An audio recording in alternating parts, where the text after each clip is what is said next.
오늘은 착한 마음으로 섬겨야 합니다라는 제목으로 말씀을 나누겠습니다. 착한 마음을 가진 사람은 불쌍한 사람을 보며 도와주려고 합니다.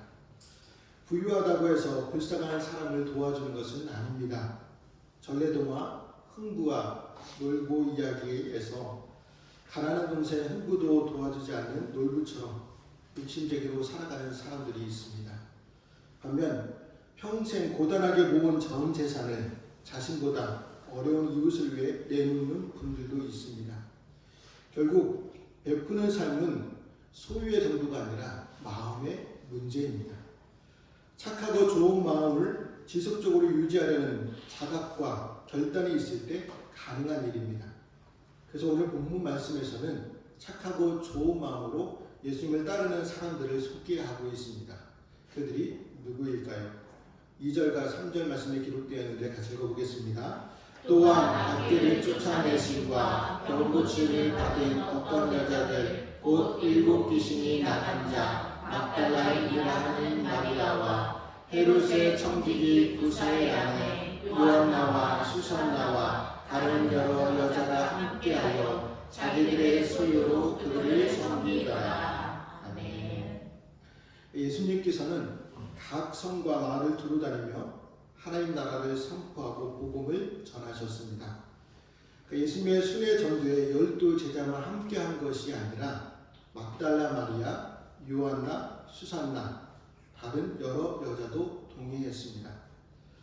저자 누가는 12 제자에 대해서는 단순히 예수님과 함께 하였다고 소개하고 있지만 여자들에 대해서는 함께하며 자기들의 소유로 예수님과 제자들을 섬겼다고 소개하고 있습니다. 그런데 누가가 소개하고 있는 이 여자들은 평범한 사람들이 아니었습니다. 막달라 마리아는 7 귀신 들린 여인이었고 요한나는 헤롯의 청지기 구사의 아내였습니다. 그래서 유대인들과 바리새파 사람들은 막달라 마리아와 요한나를 탐탁지 않게 여겼습니다. 그러나 예수님은 이런 여인들을 부정하게 여기거나 불쾌하게 생각하지 않으셨습니다. 이후 그녀들은 예수님과 제자들을 후원하는 여제자들이 되었습니다. 아무런 소유도 없었던 주님과 제자들이 3년씩이나 큰 걱정 없이 전도 사역에만 매진할 수 있었던 것은 바로 이 여인들이 헌신적인 섬김이 있었기 때문이었습니다. 예수님께서 십자가 고난을 당하셨을 때도 12 제자들은 자신의 생명도 잃을까봐 두려워서 도망하였지만 이 여인들은 고난의 현장을 끝까지 지켰습니다. 그래서 예수님께 부활하셨을 때 첫 목격자와 증인이 되었습니다. 이후에도 이 제자들의 헌신을 닮은 성도들이 많이 생겨 기독교 초기에 교회가 교회로 세워지는데 큰 공헌을 하였습니다. 이처럼 하나님 나라 사역에 있어서 성도들의 역할은 중요합니다. 특히 한국 교회와 같이 성도들의 비율이 높은 상황에서는 더욱 중요하겠죠.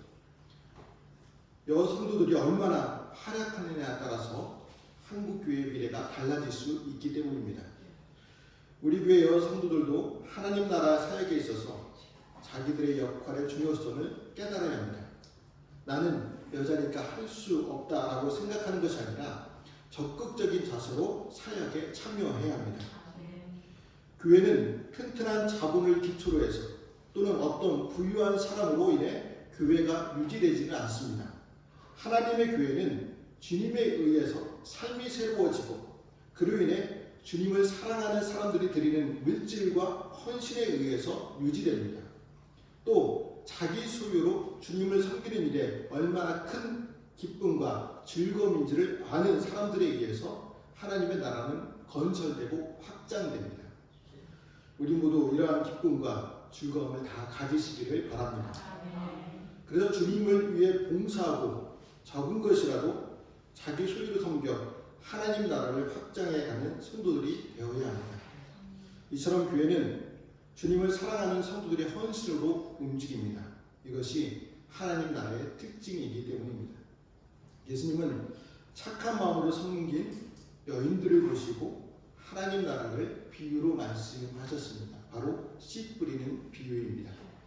이 비유에서 보면 씨와 씨 뿌리는 자와 네 종류의 땅이 나옵니다. 여기서 씨는 하나님의 말씀을 상징하며 씨 뿌리는 자는 하나님 또는 말씀을 전하는 자를 상징합니다. 그리고 네 종류의 땅은 각기 복음을 대하는 사람들의 다양한 마음 상태를 상징합니다. 우리가 이 비유를 보면 땅의 종류와 관계없이 씨를 뿌리는 자나 씨앗은 항상 동일합니다. 말씀은 동일한 하나님의 말씀이며 그 뿌리는 자도 동일한 사람입니다. 어느 땅에는 좋은 말씀의 씨앗이 뿌려지고 또 어느 땅에는 나쁜 말씀의 씨앗이 뿌려진 것이 아닙니다. 또한 어느 땅에는 하나님이 뿌리시고 어느 땅에는 무능한 종이 아무렇게나 뿌린 것이 아닙니다. 그런데도 그 결과는 엄청난 차이가 있었습니다. 그렇다면 그 차이는 무엇일까요? 바로 그 씨앗이 뿌려진 땅, 곧 말씀을 대하는 그 사람의 마음, 태도 때문입니다. 우리가 삶에서 각기 다른 말씀의 열매를 거두거나 혹은 누구는 풍성히 거두고 누구는 적게 거두지 못했다면 그 원인은 바로 말씀을 받은 그 사람에게 있다는 것이죠. 동일한 조건과 환경에서 씨앗이 뿌려졌음에도 결과가 차이가 나려면 그 원인은 씨를 뿌려진 땅에 있는 것이 당연합니다. 성도들 가운데는 말씀의 씨앗을 뿌리는 목회자에 따라 신앙의 열매가 달리 맺힌다고 생각하는 사람들도 있습니다.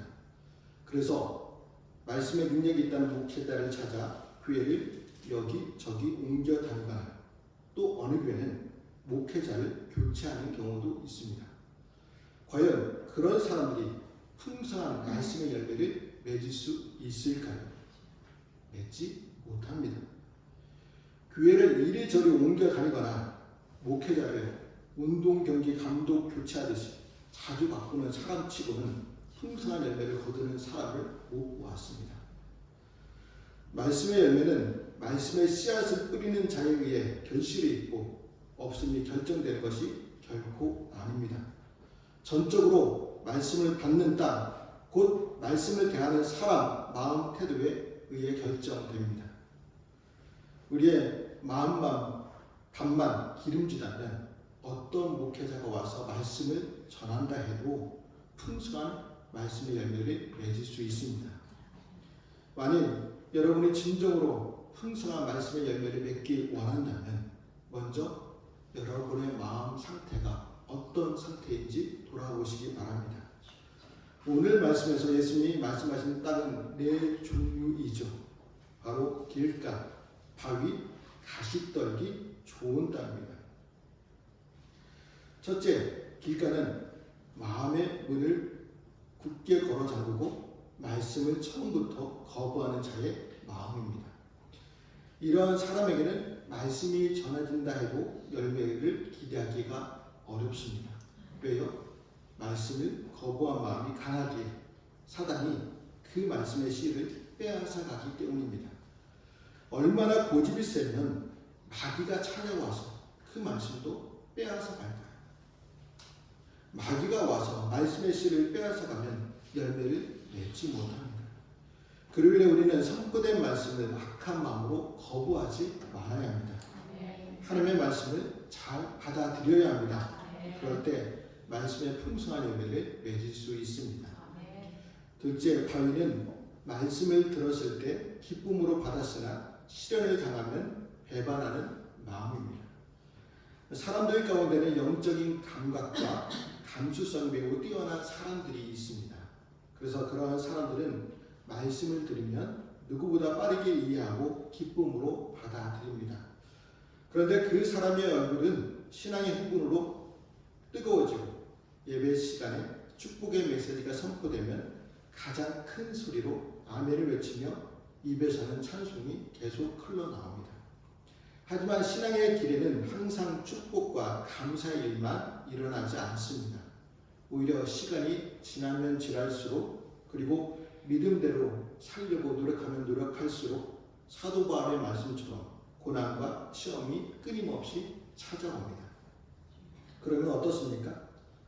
축복과 감사를 노래하던 사람들이 여전히 감사와 기쁨을 노래할까요? 그렇지 않습니다. 많은 사람들의 경우를 보면 신앙이 식어지고 심지어 신앙을 버리기도 합니다. 바위 위는 딱딱한 바위 위를 의미하는 것이 아닙니다. 바위 위는 얇은 흙이 덮여 있는 것을 가리킵니다. 이러한 땅은 태양이 내리쬐면 바위에 온기가 있어서 다른 곳보다 더 빨리 싹을 틔우게 됩니다. 하지만 그 밑은 단단한 바위이기 때문에 뿌리를 내리지 못하고 또 땅에 습기가 없어 싹은 더는 자라지 못하고 말라버립니다. 마찬가지로 영적인 감각과 감수성이 예민하여 일시적인 감동과 흥분으로 말씀을 받아들였다 하더라도 말씀을 마음 깊숙이 받아들이지 않게 됩니다. 그래서 그 중심에 변화가 없다면 시험과 고난이 올 때 그 신앙은 쉽게 말라 죽고 맙니다. 우리는 일시적 흥분이나 감정으로 신앙생활을 하지 말아야 합니다. 성경을 보면 출애굽하는 이스라엘 백성들이 모세를 따라 나섰지만 역경이 다가오자 불평을 토로하며 애굽으로 돌아가자고 외쳤습니다. 또한 예수님께서 예루살렘에 입성하셨을 때 호산나를 크게 외치며 환영하던 사람들이 예수님께서 자신들의 기대를 저버리자 십자가에 못 박으라고 소리쳤습니다. 이처럼 마음의 중심의 변화가 없다면 참된 신앙일 수 없습니다.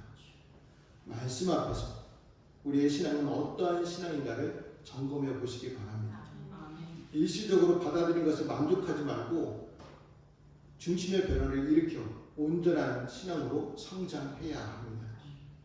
셋째, 가시떨기는 말씀을 들었으나 이생의 염려와 재물과 향락에 막혀 결실하지 못하는 마음입니다. 여기서 이생의 염려는 생활에 대한 온갖 염려와 근심, 걱정을 말합니다. 그리고 재물과 향락은 재물에 대한 욕심과 쾌락에 빠지는 것을 말합니다. 그래서 가시떨기는 세상 것들에 대한 모든 집착을 의미합니다. 이러한 집착은 영적 성장과 구원을 막는 장애물이 됩니다. 왜냐하면 세상에 대한 집착으로 말씀을 향한 마음을 닫아버리기 때문입니다. 사람의 마음은 상반된 두 가지의 것을 한 번에 담을 수 없습니다. 사람의 마음이 세상에 대한 염려와 불안으로 가득 차 있으면 그의 눈에는 그 너머에 계시는 하나님을 보지 못합니다. 눈앞의 풍랑으로 인해 두려움에 사로잡힌 베드로가 그 너머에 계신 주님을 보지 못할 때 어떻게 되었습니까? 물에 빠지고 말았습니다. 베드로가 예수님을 바라보고 갔을 때는 자신도 물 위를 걸을 수 있다는 담대한 마음이 생겼습니다. 하지만 예수님이 아닌 거센 풍랑을 보았을 때 물에 빠져 살려달라고 애원하는 사람이 되었습니다. 세상의 재물과 쾌락에 대한 집착 역시 마찬가지입니다. 사람이 돈과 쾌락에 빠지게 되면 그것들이 곧 우상이 되어 아무리 하나님의 말씀이 선포되어도 차단합니다. 그래서 예수님께서는 많은 재물로 자신을 따르기를 포기한 부자 청년이 돌아간 후에 뭐라고 말씀하셨습니까? 마태복음 19장 24절 말씀을 같이 읽어보겠습니다. 낙타가 바늘띠로 들어가는 것이 부자가 하나님 나라에 들어가는 것보다 쉬우니라. 곡식을 심은 밭에 잡초가 많으면 곡식이 제대로 자랄 수 있을까요? 없겠죠. 마찬가지로 말씀을 심은 우리의 마음 밭에도 세상에 대한 염려나 불안 등의 잡초가 자라게 되면 말씀의 열매가 제대로 맺힐 수 없습니다. 우리가 말씀을 받아들여 풍성한 열매를 맺기를 원한다면 먼저 우리의 마음밭에 자라는 이러한 모든 잡초를 뽑아 버려야 합니다. 그리고 말씀의 열매가 잘 자랄 수 있도록 말씀과 기도라는 영적 필요를 늘 공급해야 합니다. 특히 마음이 자주 바뀌고 재능이 풍부하다고 자부하는 사람일수록 이러한 영적 노력에 게으르지 말아야 합니다. 왜냐하면 토양이 기름질수록 잡초 또한 더 무성하게 자라기 때문입니다. 말씀과 기도로 신앙의 열매를 맺으시기를 바랍니다. 아멘. 넷째, 좋은 땅은 말씀을 듣고 지키어 인내하는 마음입니다. 말씀의 열매는 우리가 말씀을 듣고 지키며 인내할 때 풍성히 맺을 수 있습니다. 특히 믿는 우리에게는 인내가 필요합니다. 우리는 말씀을 듣기는 잘합니다. 또 그 말씀대로 살려고 노력도 합니다. 그러나 어려움이 닥치면 그 말씀을 잊어버리죠. 이래서는 열매를 맺을 수가 없습니다. 그래서 우리에게는 인내가 필요합니다. 우리가 말씀대로 살려고 하면 반드시 어려움이 닥치게 됩니다. 농부가 농사를 지을 때 때로는 가뭄이 닥치기도 하고 때로는 홍수가 닥치기도 한 것과 같습니다. 하지만 그럴 때에도 농부는 결실의 때를 바라보며 모든 어려움을 이겨냅니다. 이와 같이 우리도 신앙생활 중에 어려움이 닥칠 때 말씀의 열매를 바라보며 끝까지 말씀을 지키며 믿음으로 인내해야 합니다. 한국 사람들은 일을 할 때 조급할 때가 있습니다. 다른 나라 사람들과 다르게 일을 한지 별로 시작하지 않은데도 불구하고 빨리 끝내는 경우도 있습니다. 또한 한 번의 투자로 좋은 성과를 거두려는 사람들도 있습니다. 하지만 신앙의 길에는 사상 일과 다르게 빨리 끝나는 경우가 거의 없습니다. 신앙의 세계에는 꾸준히 말씀을 지키며 끝까지 인내하는 사람만이 좋은 결과를 얻을 수 있습니다. 인내의 중요성은 사울과 다윗의 경우를 통해서도 확인할 수 있습니다. 사울은 블레셋과의 전투에서 하나님께 제사를 드릴 때 사무엘 선지자가 정한 시간에 오지 않고 지체되자 다급한 마음에 인내하지 못했습니다. 그래서 자신이 직접 제사를 드리는 잘못을 범하고 말았습니다. 그 결과 어떻게 되었습니까? 하나님께 버림받고 말았습니다. 이에 반해 다윗은 인내의 사람이었습니다.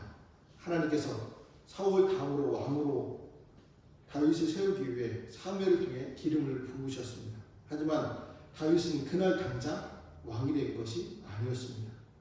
다윗은 왕위에 오르기까지 수많은 고난의 세월을 보내야 했습니다. 그러나 다윗은 그 가운데서도 하나님의 말씀을 지키며 인내하였습니다. 그 결과 다윗은 이스라엘 역사상 가장 위대한 왕이 되었습니다. 사울의 왕위는 당대로 끝났지만 다윗의 왕위는 수백 년이 걸쳐 이어져 예수 그리스도까지 이어지게 되었습니다. 이처럼 다윗은 인내로 풍성한 열매를 거두는 사람이 되었습니다. 우리는 오늘 당장 말씀의 열매를 거두려는 조급한 생각을 버려야 합니다. 우리 가운데는 단지 며칠 기도하고 말씀대로 살아놓고는 열매가 없다고 불평하는 사람들이 있습니다. 삶의 문제로 인해 열매 맺지 못하고 있다면 환경의 탓으로만 돌리지 말아야 합니다.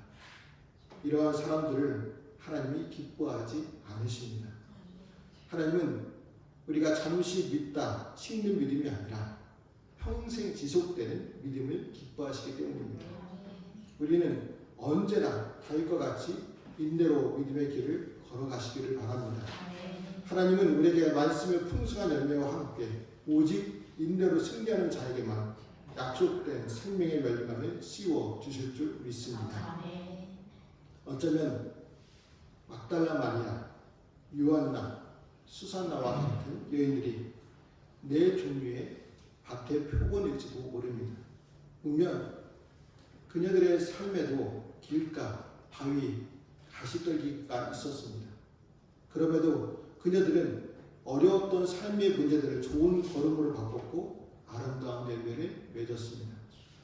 하나님께서도 우리가 삶의 문제 앞에서 말씀으로 열매 맺기를 고대하고 계십니다. 너무 쉽게 말씀을 잊고 시련 앞에서 말씀을 버리고 삶의 여러 고민으로 말씀대로 살지 못하는 것을 원하지 않으십니다. 우리가 어려움을 이겨내고 결실하는 것이 불가능한 일이 아니라 충분히 가능하다는 것을 보여주길 원하십니다. 우리가 좋은 땅이 되어 말씀처럼 100배의 열매를 맺는 것을 사람들에게 보일 때 그것이 복음을 전하는 것이 아니겠습니까? 그리고 100배의 열매를 맺는 성도는 가만히 앉아 있을 수가 없습니다. 어떻게든 잘하고 싶어 합니다. 우리를 통해 세상은 복음의 영향력을 받고 하나님 나라가 확장됩니다. 여러분, 하나님께서는 우리가 착한 마음으로 섬기기를 원하십니다. 그 착한 마음에 100배의 열매를 맺는 좋은 땅이 되게 해주십니다. 좋은 땅은 말씀을 열린 마음으로 듣고 믿음을 지켜나가며 말씀대로 인내하며 사는 성도들입니다. 말씀을 깊이 묵상하고 그 능력을 경험하며 말씀의 인도하심에 따라 살아가는 삶이야말로 이 시대에 하나님의 나라를 체험하는 길입니다. 그러므로 착하고 좋은 마음으로 하나님과 지체들을 섬겨 100배의 신앙의 열매를 맺는 저와 성도들이 되시기를 주님의 이름으로 말씀을 드립니다. 기도하시겠습니다.